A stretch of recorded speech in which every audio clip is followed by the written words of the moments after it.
Welcome to Nyero Rock Paintings. They are located in Kumi District in Uganda, the Pearl of Africa. Did you know that Nyero Rock Paintings dates to as early as 1250 CE? This is one of the sites you must not miss when you come to Uganda and when you visit Teso. It is believed that the Batwa hunter-gatherer communities inhabited this area before the Teso warriors came and put pressure on them and sent them away from here. So today we are going to take you through a journey through the mighty Nyero Rock Paintings in Teso. Follow me. So today we will take you through the famous Nyero Rock Paintings. We are privileged to have Mr. Omoding as our guide. Mr. Omoding will tell us about himself and take us through a journey 5,000 years back. Mr. Omoding, you're welcome to Miss Tourism Teso. Introduce yourself, tell us your name, your clan, where you come from, and then take us through this journey. Yes, I'm called Isaac Omoding. I'm a born of this very locality. My clan is called Ikarbok Kusugwa Atekok. So you're most welcome to Nyero Rock Paintings. In Nyero Rock Paintings here, this is our code of conduct.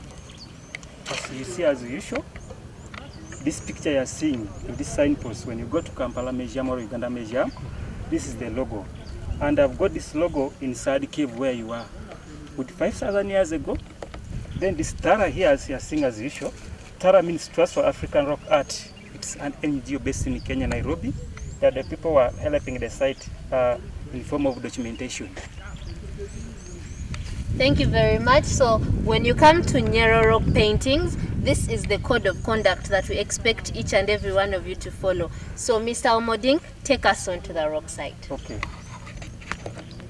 So Mr. Omoding, before we get into the sites, I would like you to guide us on what to expect when someone comes to Nyero Rock Paintings. Tell us about how many sections we have in here. Tell us what kind of activities we should expect when someone comes to Nyero Rock Paintings. Give us an insight on what exactly happens here. Yeah, well and good. There is a lot in Nyero Rock Paintings. Nyero Rock Paintings as a site, we are so far having 6 sites, but others are faded off. The more visible ones are 3. Now, when you come to Nyero Rock Paintings here, there are some medicinal plants also. Like, for example, aloe vera is also some medicinal. And the creatures which we are having from here, there's what we call a gecko lizard and a gamma lizard. And we have even velvet monkeys, which are here. They are not baboons. I know you might misquote me that these are baboons, but they are velvet monkeys. Still, according to the art of here, Nero, once you enter into the Nero sites, you should expect a route like, for example, we are having what we call, there's a art attached to the rock art painted by this Batwa. But still, in Nero here, there's what we call rock climbing or hiking. And there is what we call also community tours. And there is what we call bird watching if you feel like. So all those, they are in Nero paintings. Okay, then let's head on to that.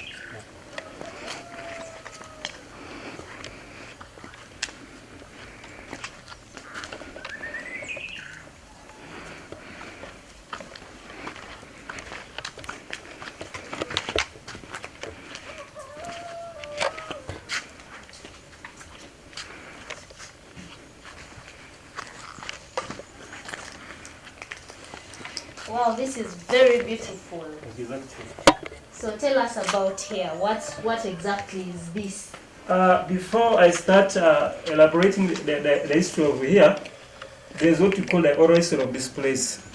According to the migration process, our ancestors migrated from Abyssinia, that's to say Ethiopia. They were together with the Karamojong. They first settled in Mount Moroto.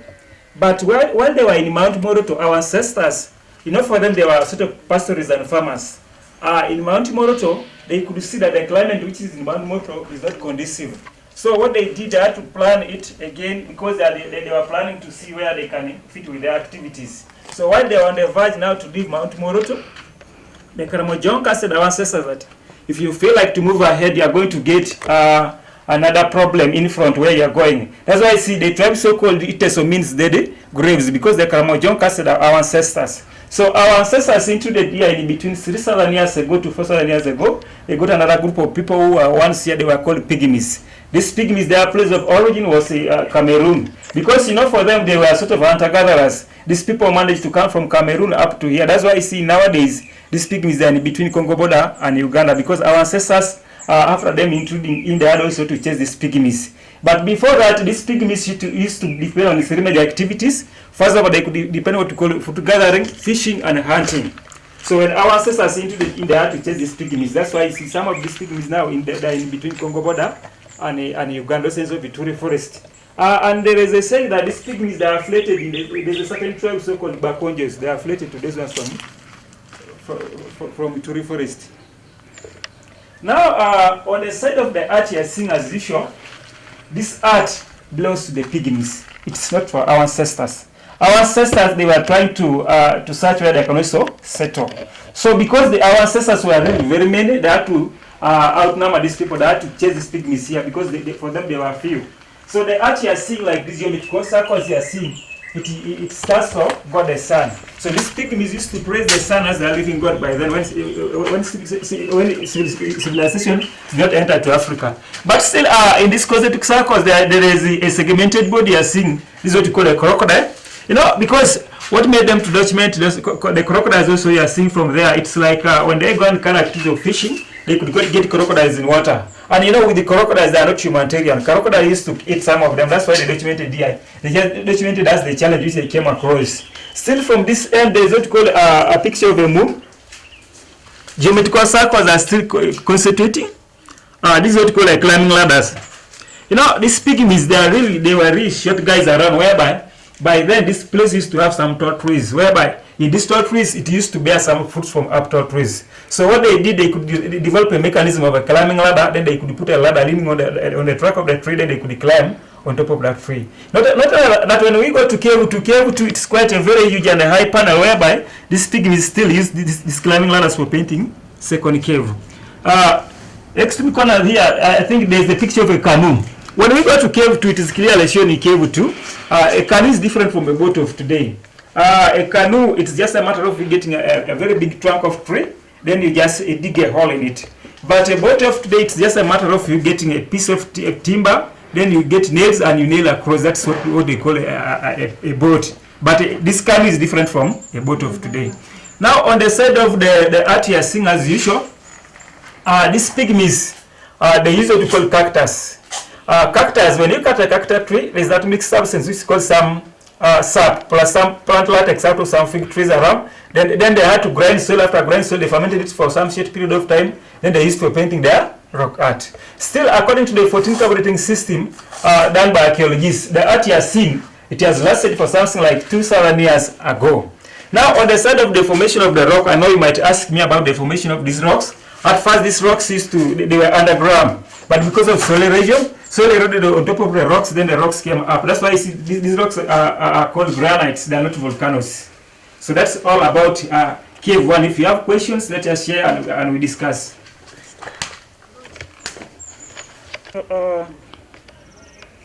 This plant you are seeing, it's also medicinal. In our culture, the so-called Teso, our ancestors, even up to today, it's like if someone has bewitched you, you could just get its leaf, then you first mass into fire. After massing it, then you just step on it. It paralyzes that pain. Not only that, this aloe vera tree is also medicinal in the other way around. Like these Indians, they use it for purifying their stomachs. And again, these Koreans also, they used to retain their skins. It's like if maybe the skin has sustained some bruises, they could come and pick it and then they could first rub in it. So that's also another value about this aloe vera. Thank you very much. That is a very interesting thing to know, because I personally know that it is used for treating malaria.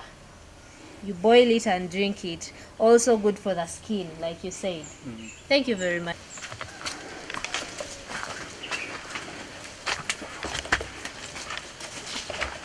Wow.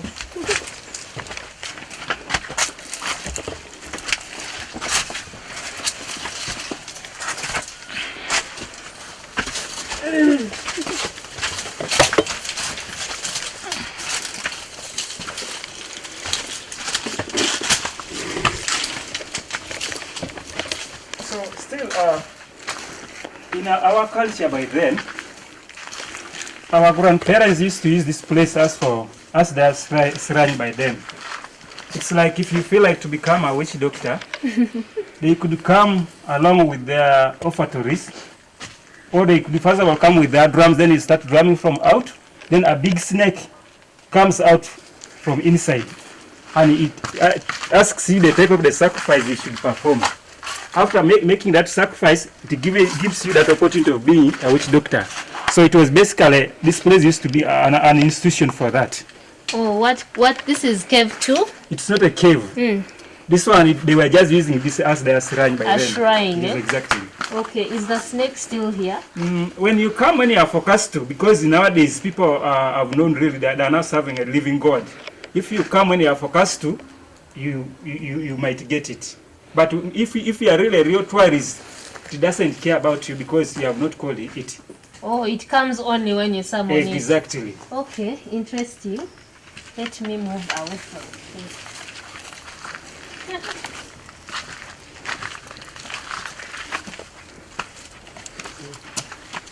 There's so many leaves and herbs here, I think.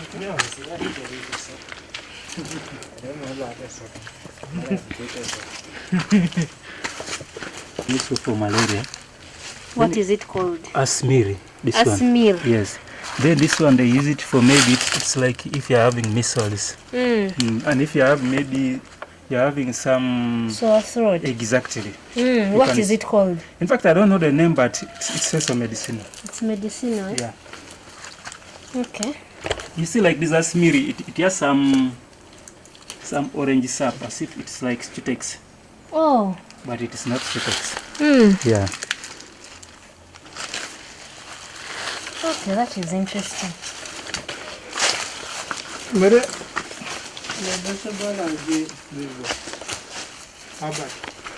Is there Abbott here? No, what about eel soup? Eel soup is the other side.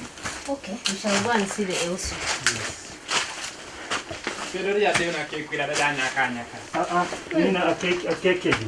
Of that asmid?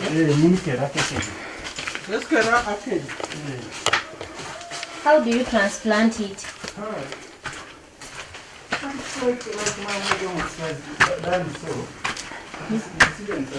Hey, I would love it. Mom, back in the time, you pray for them, it breaks up. It drops down instead of washing.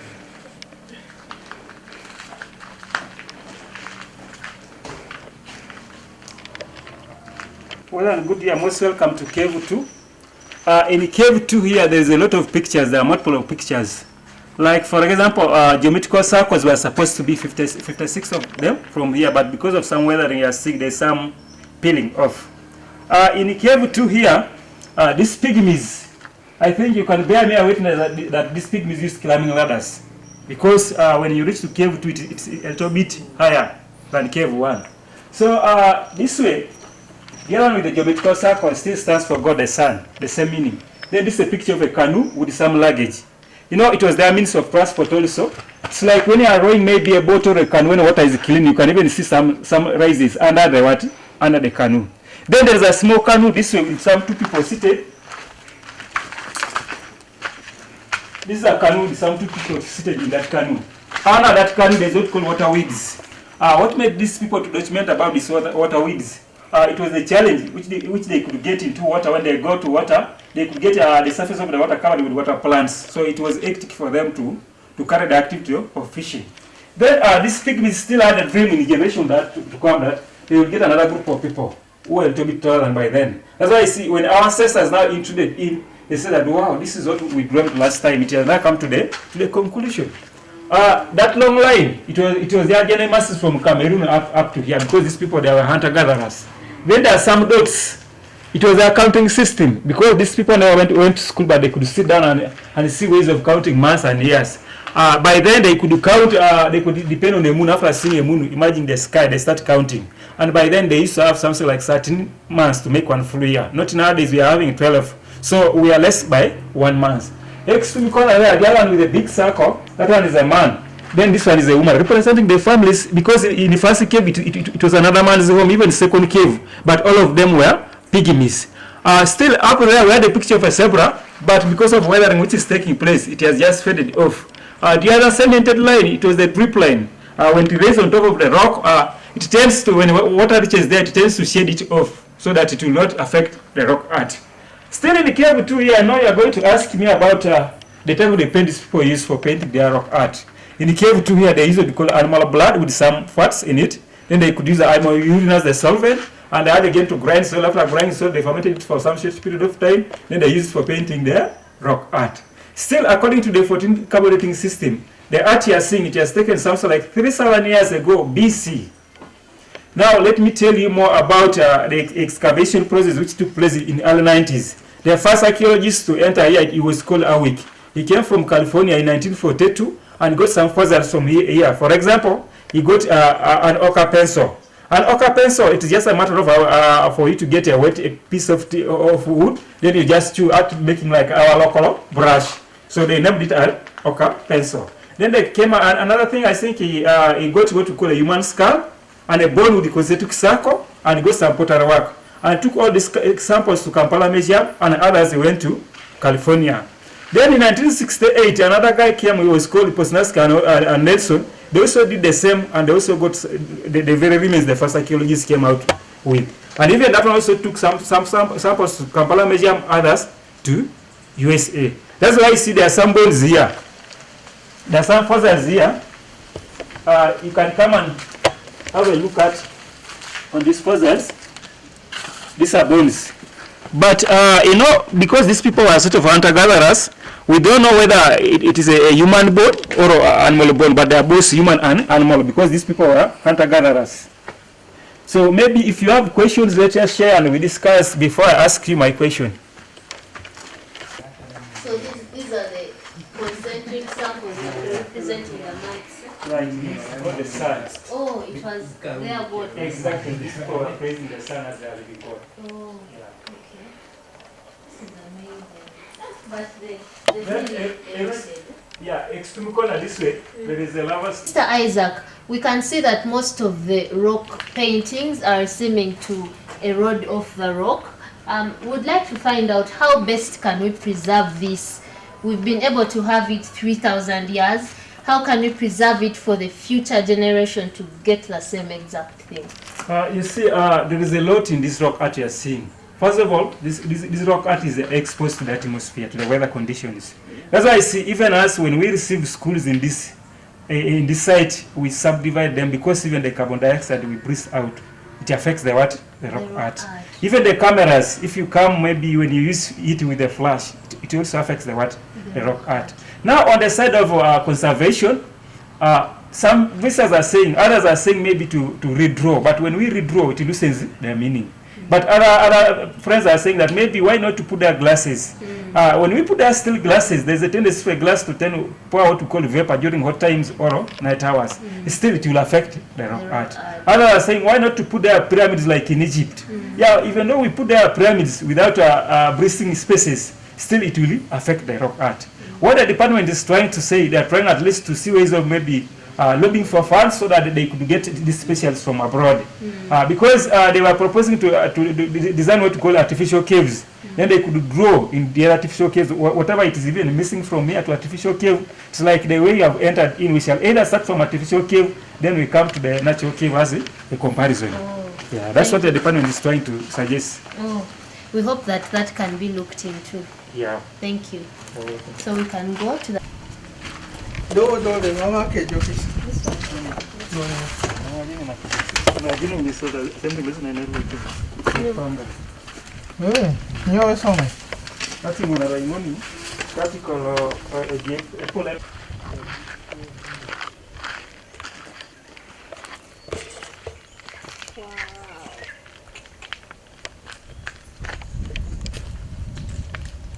There is cactus.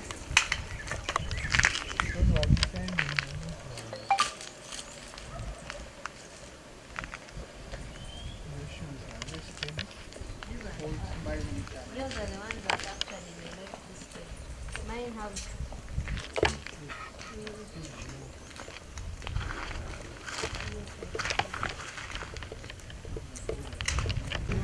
flour when you suck. The orange ones. What do you talk about that? We used to suck them. So this tree also has some sap. So in this tree, I think this is what they used again for painting first cave, because when you try to break this one, it has some sap in it, whereby it is also in that family of a fig tree. So they use this one also for painting cave 1. Wow. This is sap.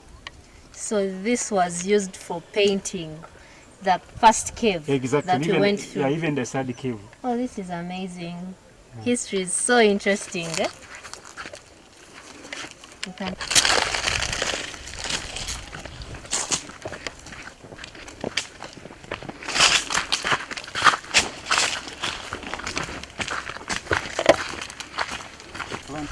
berries, but I think right now they're not there. those orange berries. Eh? So when I tell you about fruit gathering, this is where they go their fruit. So basically, Mr. Omoding says that this is a fruit berry tree. The Batwa were fruit gatherers as a source of food, right? Exactly. Yeah, so this is some of the trees. Yes, this tree is amazing.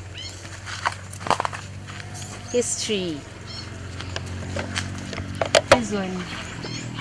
I think I know those blue fruits. Eh? Those blue yellow fruits. People use them even for fencing, right? This one is different.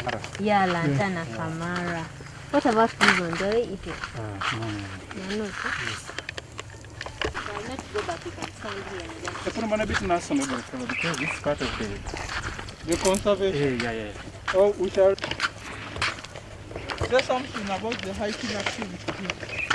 So basically, this is where people come to hike. When you come to Nyero Rock Paintings, they will take you through a hike to the top of this rock. So beautiful. I need to try this out. Wow, I can see some monkeys. Can you see the monkeys? What are they called?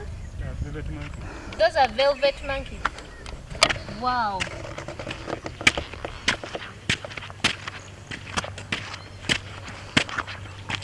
Wow, this is so amazing. And the view is so breathtaking from out here. I can see another family of monkeys up there. I can see cactus, the trees. This is so beautiful.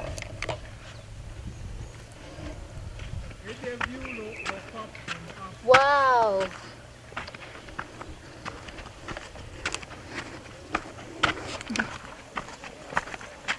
See the monkeys? Can you see them? Let me try. Yeah, I can see. Come on, you talk about this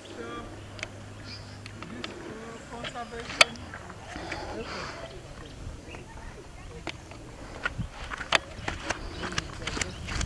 I think that is enough of the rock.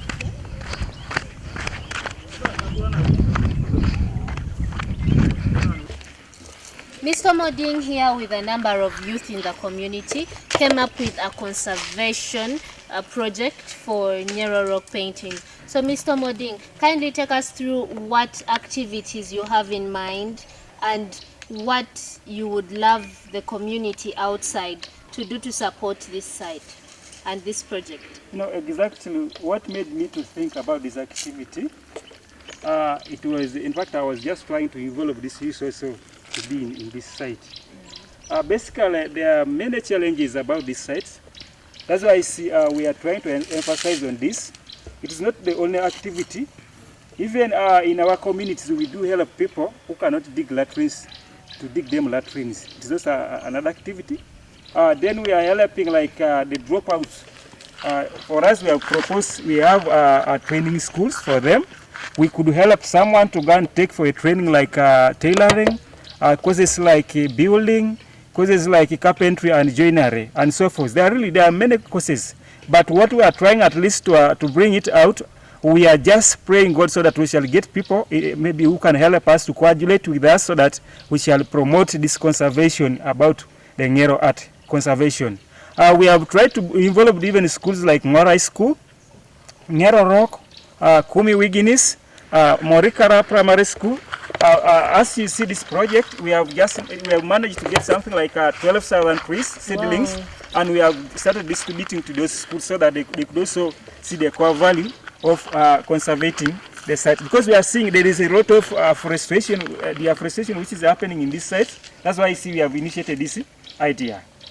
That is very true. Indeed, everyone out there needs to plant a tree because global warming is affecting each and every one of us. So whatever time and whatever chance you get, please plant a tree. Let us conserve the environment. Thank you.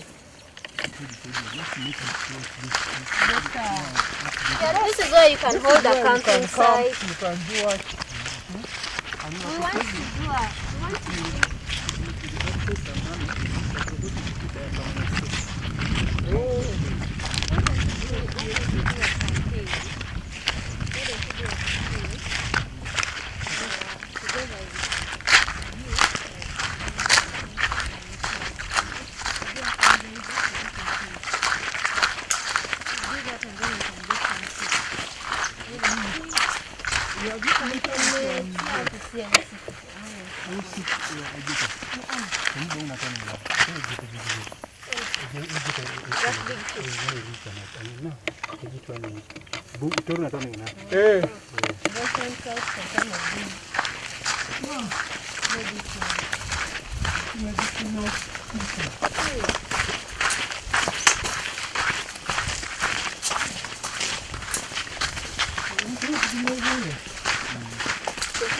How many ones does it take? Four. Yeah, I know. But generally, it's a good activity in terms of that communities can plant homes. Alright, what are they called? From the boundaries of their land. Yeah? And after 5 years, they can get this.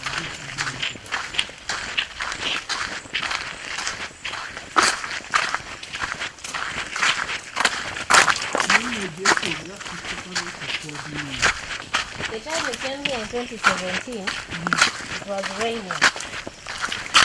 So heavily that we didn't even get to come this side.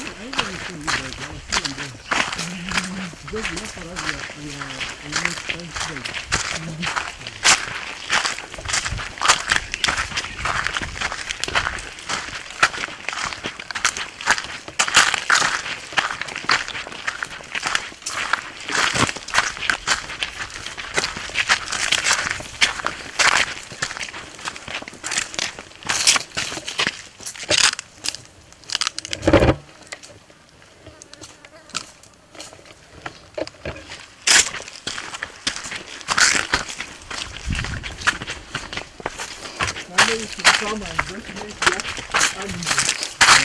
I think that it's a more patient job. Because you have to What is this one for?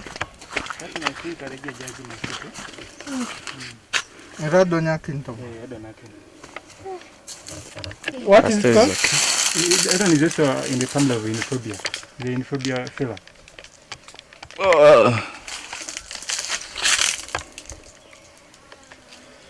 Wow.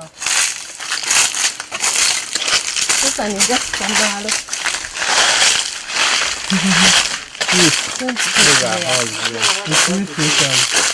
About what?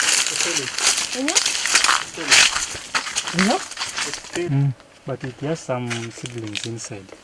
You know, when you eat it, because of the pellet, when it changes its color to be yellow. Once you eat it and you urinate, even your urine will turn to become yellow. It's good. So Mr. Omoding has actually interested us with this amazing tree. I don't know if I believe that you all know what Ajon is, our local brew. So this is where the tubes that people use for taking Ajon come from.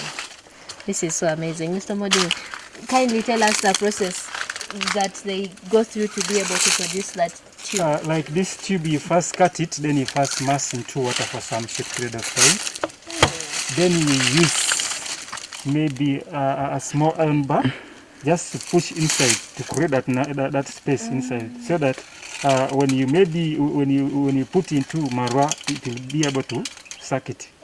So that's how they do it. So you just immerse it in water? Yes. So at least for it is whatever to ferment. It has to ferment. Exactly. And then the cover? And then now you go and start covering it with these threads. Yeah.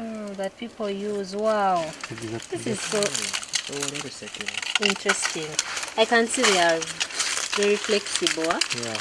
Wow. What is it called in English? That one now. What about in Ateso? In Ateso is called a pellet. A pellet. A pellet, yeah. A pellet. Yes. Oh, so a pellet. They use a pellet for making epi. And it has even, once you get it, so it's fruit when it is ripe. It has some good juice. Oh, yeah. So it even actually has a fruit. Exactly. This is interesting. Wow. Thank you. I want a tea.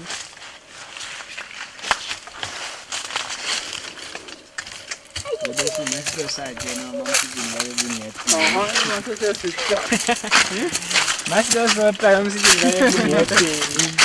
is also slanted. While I have been moving around many homesteads in Teso, I realized that they use this plant here for fencing. So what exactly is so special about it? Why do they use it for fencing? You know, this tree here, once you have planted it, it will not die. Be it is a dry season, it will not go off. Then again, this tree here, it's basically in serines.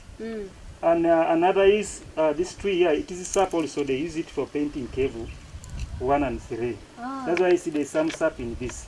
But still, this tree here, once this sap get it into your eye, it will affect your eye absolutely. That's why you see it is so dangerous. And they have even just decided to use it for making land demarcations. Yeah. So basically, the defense mechanism in using this is that once the sap falls into someone's eye, they totally get blind. Exactly. Interesting. Thank you.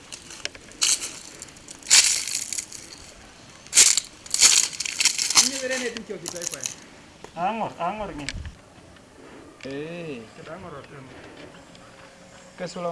Somewhere here. So where we are is actually the inspiration behind the 1,000 shillings note, the Uganda shillings 1,000 note. At this exact spot, we shall be showing you where the sign that is on the 1,000 shilling note is, right? Exactly. Yes, so Mr. Omoding will take us through it. Yes, you are most welcome to the third cave with 5,000 years ago. This is 5,000 years ago. It is the mother rock of all these caves. Wow. So we are now entering inside. I'll tell you more about this cave when we are inside. Okay, so we have to get in. All right.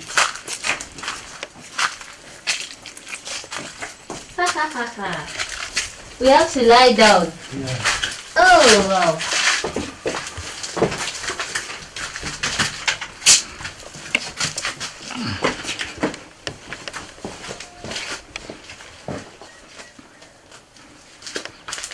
So I can see something up here. Yeah. This is where the rock painting is. Yeah, this is our site. In Nero here, when you go to Uganda Museum, this is where they got their logo. Oh. And it is even in a 1 kilometer, as you say. Yes. Exactly. In the side cave here, by then in our culture, our grandparents used to do what we call ritualing in this cave. Like basically for rainmaking, fertility, like if maybe someone is buried or if someone is in need of twins, this is the right place. Okay. Yeah. But I think because of this prayer camp Suswa, it's now trying to change everything from being cultural to a holistic site. Because we usually used to receive our brothers when they are coming for their prayers in this cave also. Okay. Yeah. So what you're trying to say is that people should take it into their minds that cultural prayers are not actually satanic or evil. Yeah. That is it. Okay. In this third cave here, there's a combination of concentric circles inside, which means God the sun. Then this outside part here, they are saying this is a moon with its feet. So this pygmies are what we call solar eclipse, or eclipse of the moon, like that. Yeah. So they're trying to portray an eclipse of the moon. That is it. The sun and then the moon. Yeah. Very intelligent. Very intelligent. Oh. And the view out there is so beautiful. It's like a small house suspended. Now this view, there was a professor from Italy. She's a lecturer in Pakistan University. They did what they call satellite scanning, and they were like, by then this place used to have some water. Water. But because of man's activity, it made now the water to dry off. Okay. Yeah. So when someone looks out here, is that Ngora? Is that Soroti? Yeah, What exactly do you see out there? The other side is Ngora. This way, where the rocks are? Yeah. Okay. Wow, this is so beautiful. I love the cactus. Yeah. The cactus looks very impressive out there. Wow. Teso is beautiful. Really? Teso is very beautiful. Oh, my legs are tired of squatting. My Teso in particular.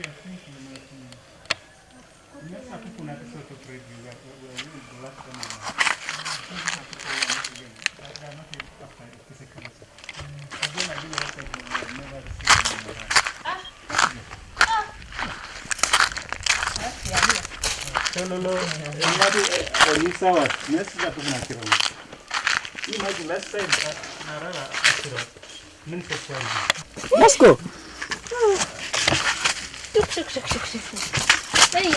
Yeah.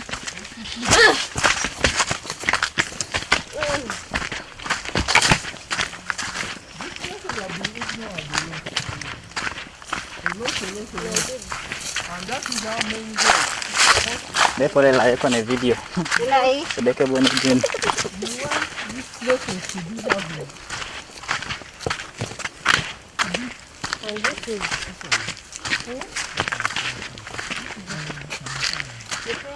Yeah, it is part of the university. Okay, what more can you tell us about this area?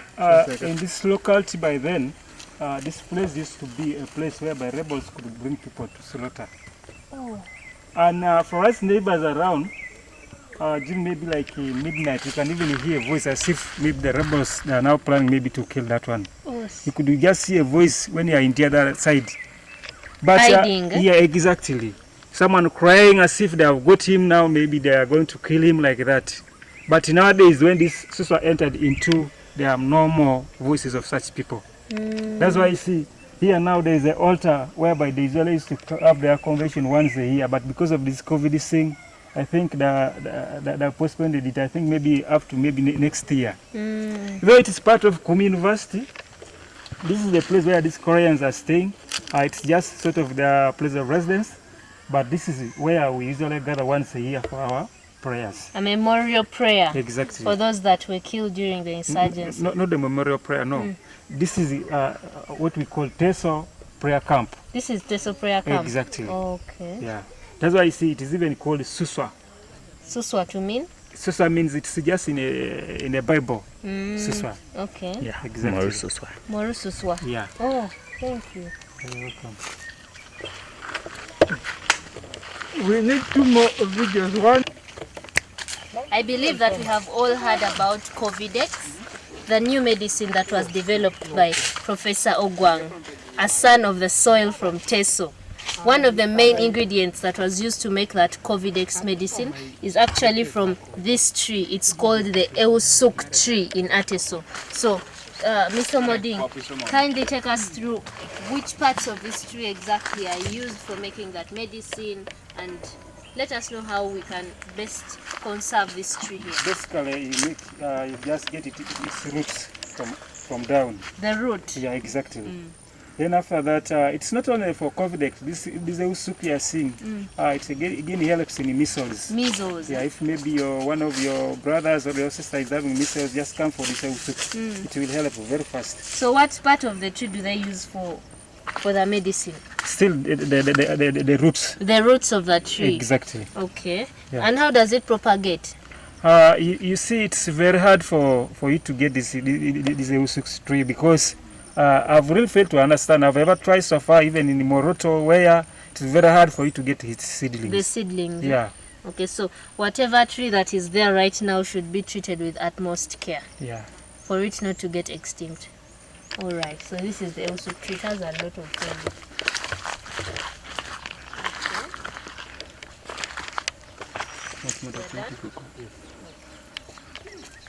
Oh.